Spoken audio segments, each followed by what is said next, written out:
Hello, History 363. So as we are about to embark on our examination of Rome's conquest of the Mediterranean, we're going to actually do one institution that's left over from last week, and that is the Roman citizen army.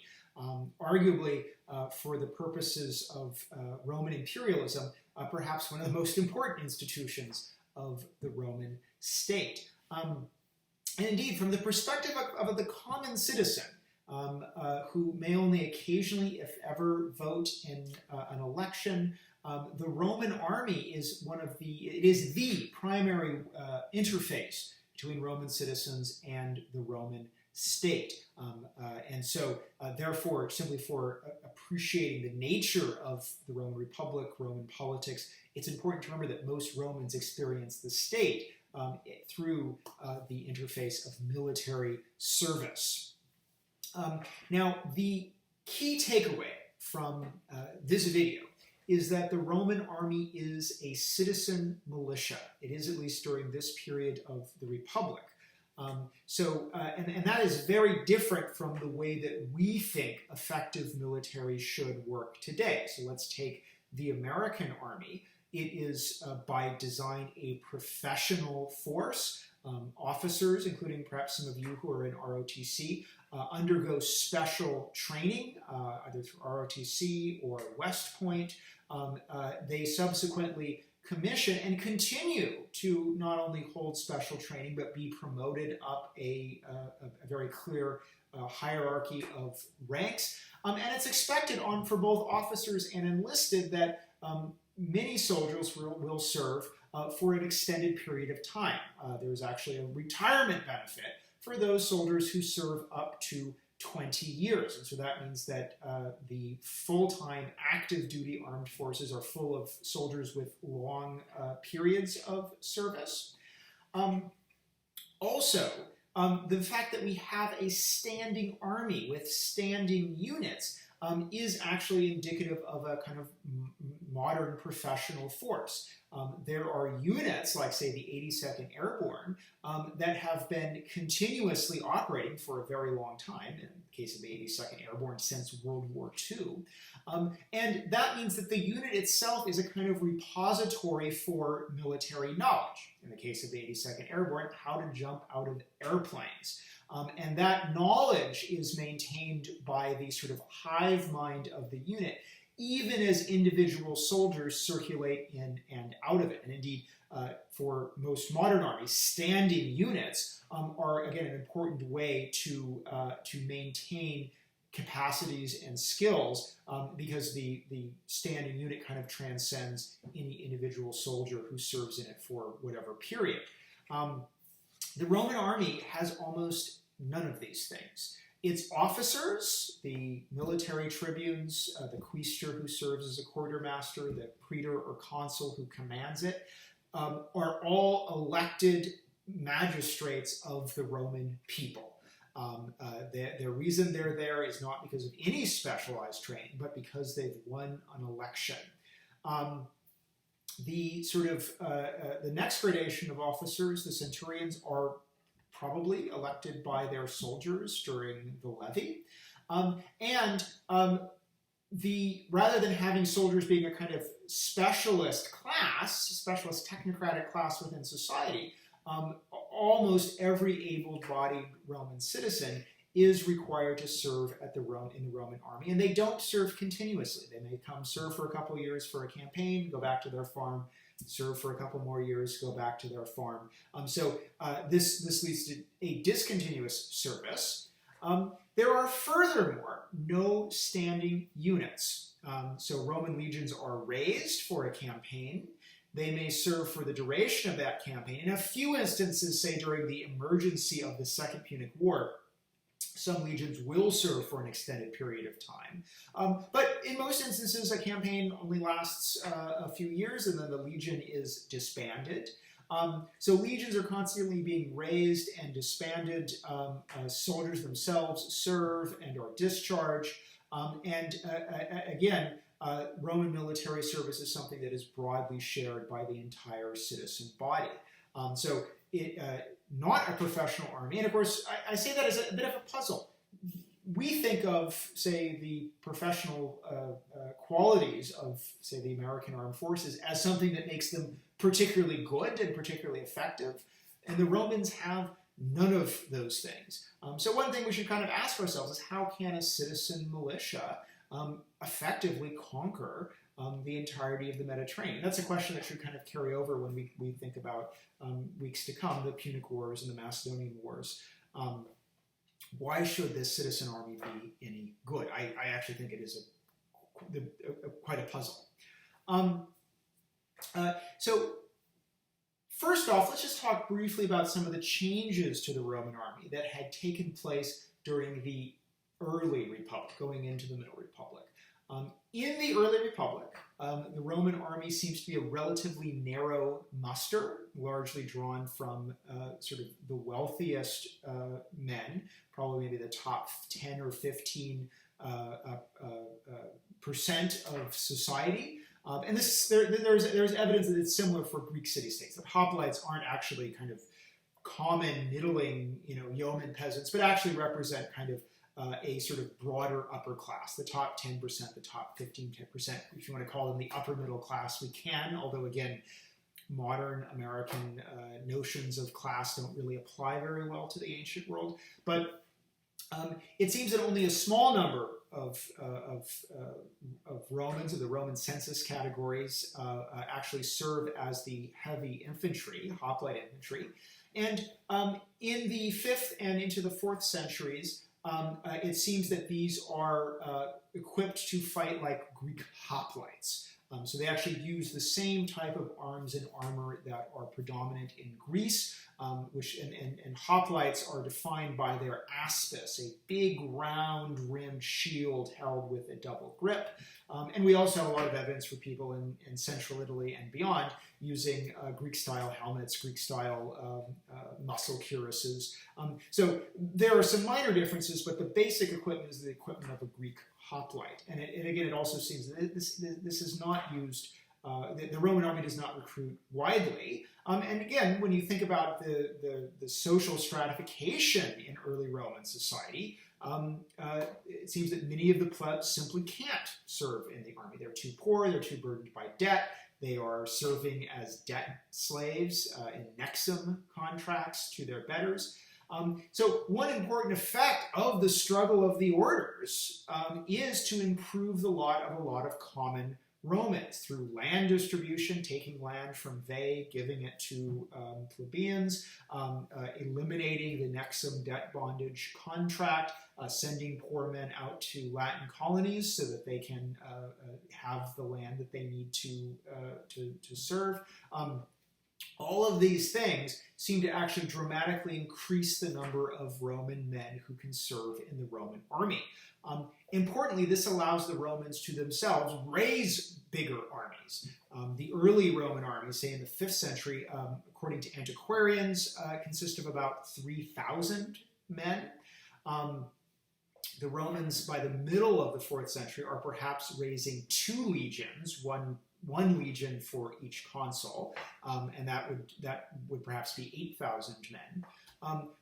By 311 BC, we have the first reference in Livy that the Romans are raising 4 legions, so 2 legions for each consul. And if those legions have a matching component of allies, of socii, and it's important to note, allied Italian, socii, comprise of over half of the Roman army. So if these armies back in 311 are 4 legions, 2 for each consul, each legion is about 4,000 men, we might be looking at a total of, say, 30 to 40,000 men altogether by 311. That's as the Romans are able to mobilize the Italian manpower that their settlement of Italy facilitates.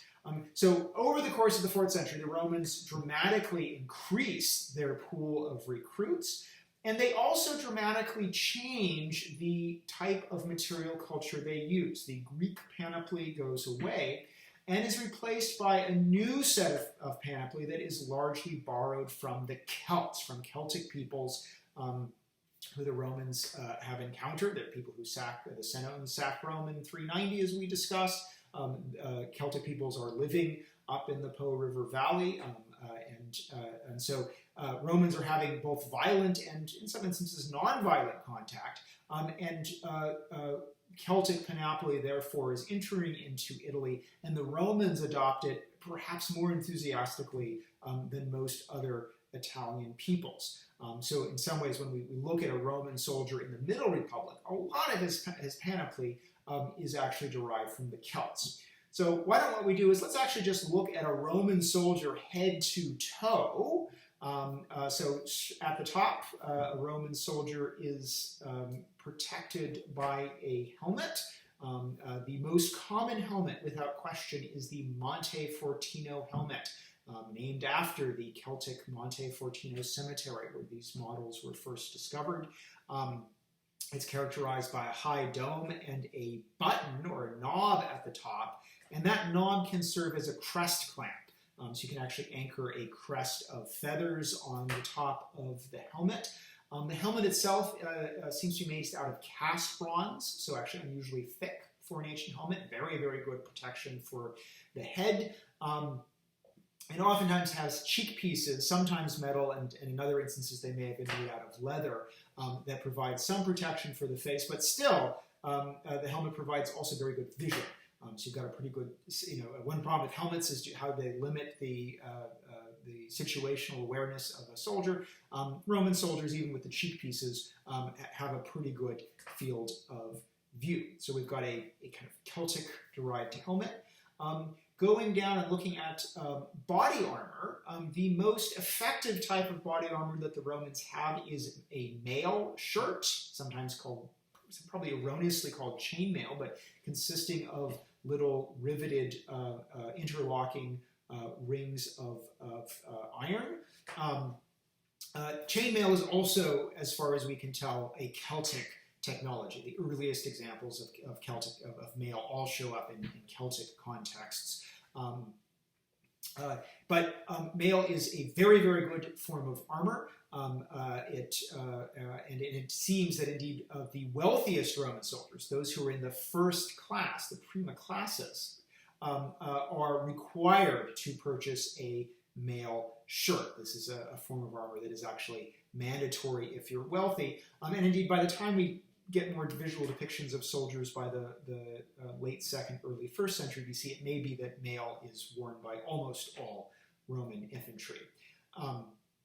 Now, that said, Polybius tells us that poorer soldiers only wear a small little plate around their chest, which he calls a cardiofulax, or in Latin, a pectorale.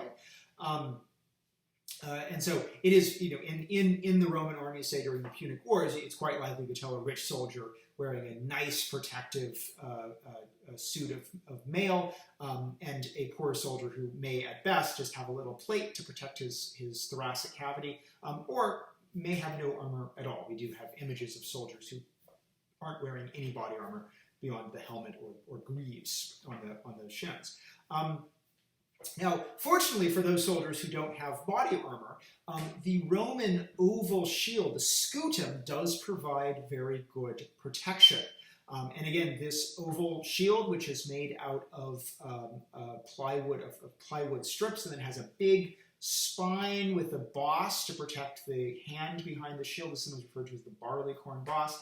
The oval shield with the spine and barleycorn boss, extremely Celtic. The Greeks call that kind of Celtic shield a thureos. The Romans use a version of this thureos to replace the Greek aspis.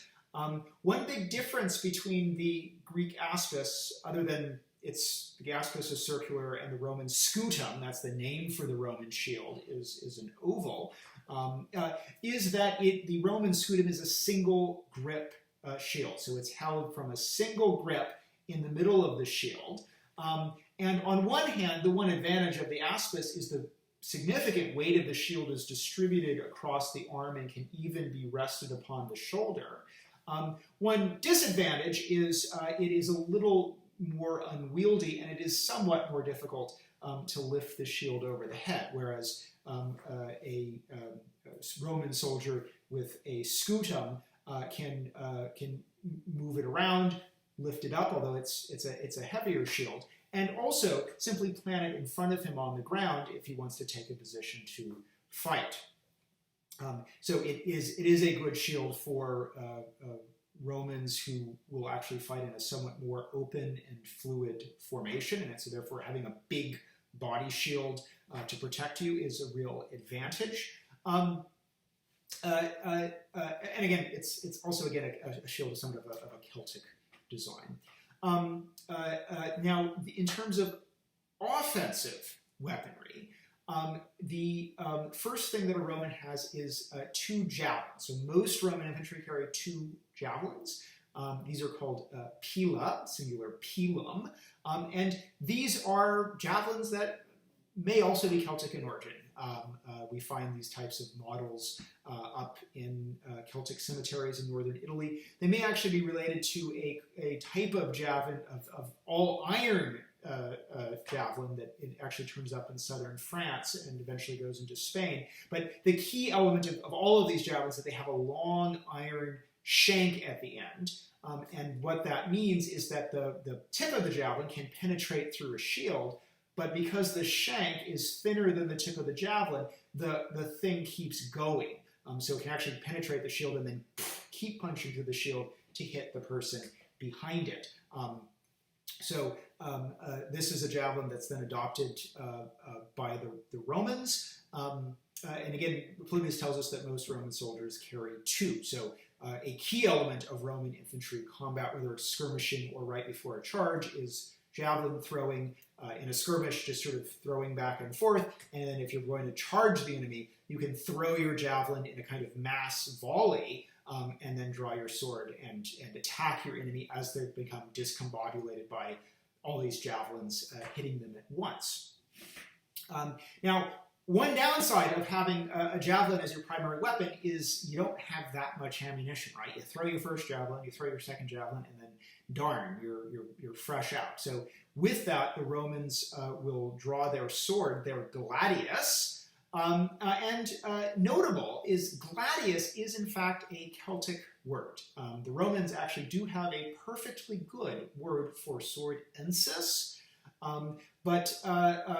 which it seems to be that of some antiquity if we trace it back up the sort of Indo-European to its Indo-European roots. But gladius appears to be a Celtic loanword. It's probably related to derived from the Proto-Celtic, something like cladiwo. And indeed, the claymore, the Scottish sword, that clay, is actually the distant cousin of the glad in gladius. So the Romans have a sword, they're using a Celtic word for sword by the end of the 3rd century. It's quite likely that they are ultimately using a mix in the 3rd century. They're using a mix of both Greek-style swords, in particular a xiphos, a leaf-bladed sword. We actually find this Greek-style sword on a Roman currency bar. But we also can find Celtic-style swords, Latin swords, in both central and northern Italian funerary contexts. We've even found a Celtic sword that dates from the 4th century with a Latin inscription on it saying, so-and-so made me in Rome. So there we actually have a Celtic swordsmith celebrating the fact that he made a Celtic-style sword in Rome. So the Romans are actually using Celtic swords in the 4th century. That probably means that the loanword is coming across with Celtic swords. During the Second Punic War, so starting in 218 BC, the Romans adopt a particular variant of sword that they encounter in Spain. And this is basically a Celt-Iberian sword. So it's the Celtic Latin sword, goes to Spain, gets a slightly longer point, may acquire a slight wasting to the blade, and the Romans say this is a really good sword, and so they start using that by the end of the 3rd century BC.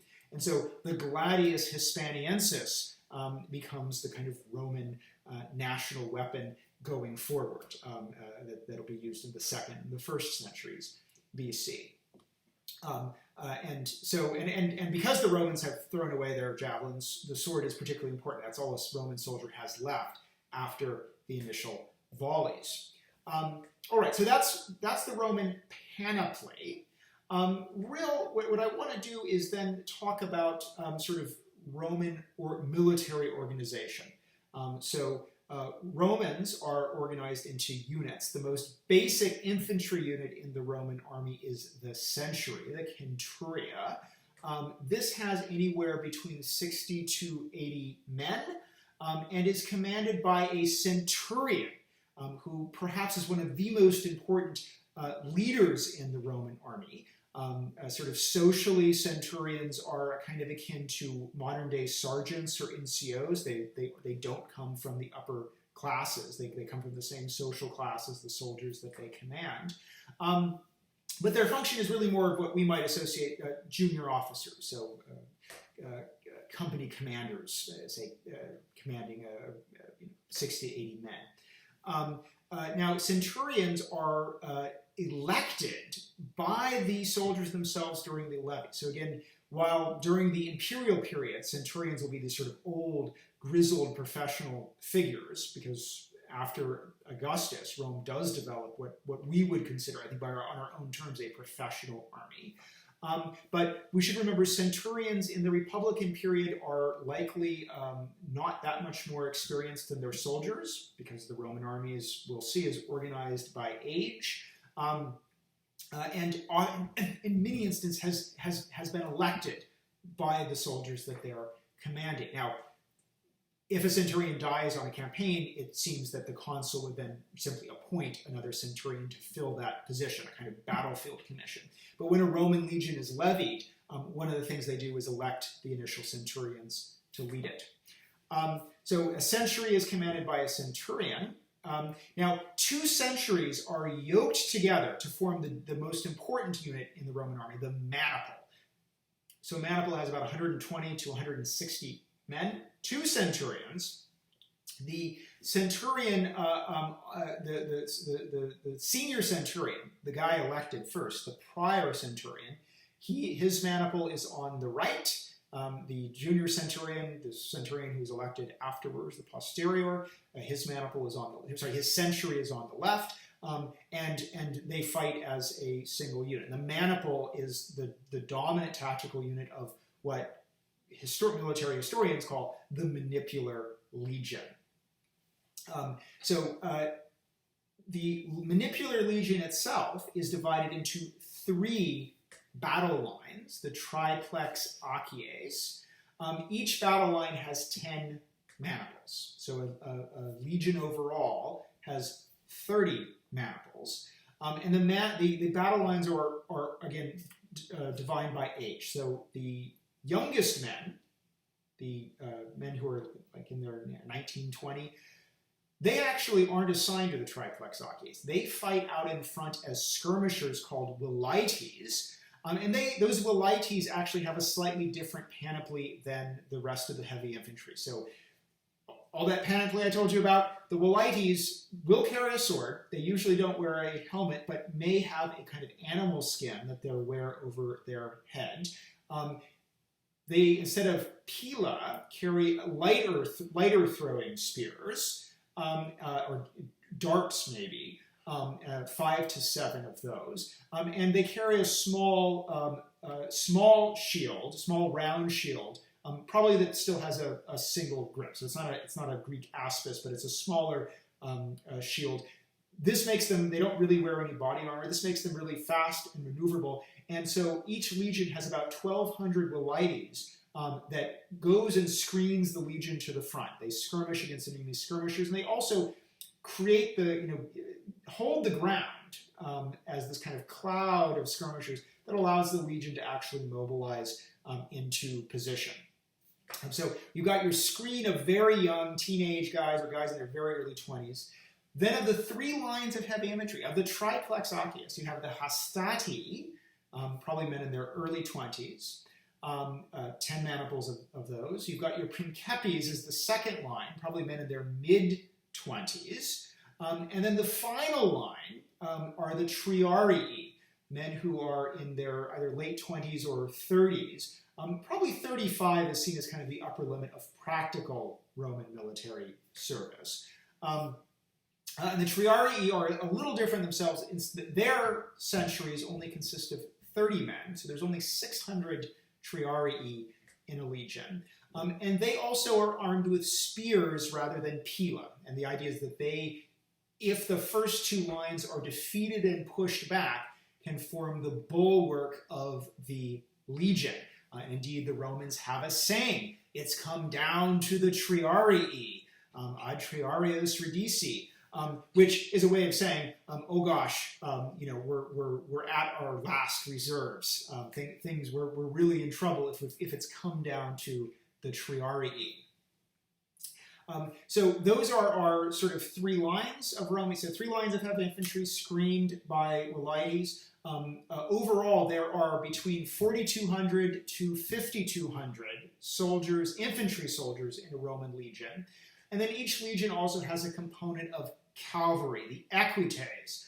Those are wealthier soldiers, men who are either the very, very wealthy, who are assigned to those 18 centuries. Those are men who are so wealthy that the Romans say, you're so wealthy, we're going to give you an additional benefit, a public horse, a horse issued to you at public expense, so that you can serve as a cavalryman. Most Roman cavalry, however, are men of the first class who are nonetheless quite wealthy, wealthy enough that they can have a couple of horses and then can come and bring those horses to serve cum equo suo, with their own horse. But so there's 300 Roman cavalry per each legion. Overall, a standard Roman consular army will consist of 2 Roman citizen legions, and then 2 wings of allies who are very, very, are in their equipment and their organization quite similar to the Romans. Indeed, one of the things the Romans do is they really homogenize the panoply of the Italian peninsula. And that will form a consular army of roughly 20,000 men, and that is the standard Roman expeditionary unit. I'm going to go ahead and leave it there for now. We will obviously be talking much more about the Roman army in the context of the Great Wars, but that gives you some idea of sort of the nature of the Roman army as a citizen army, the nature of the Roman panoply, the material culture, much of it derived from the Celts, and Roman military organization.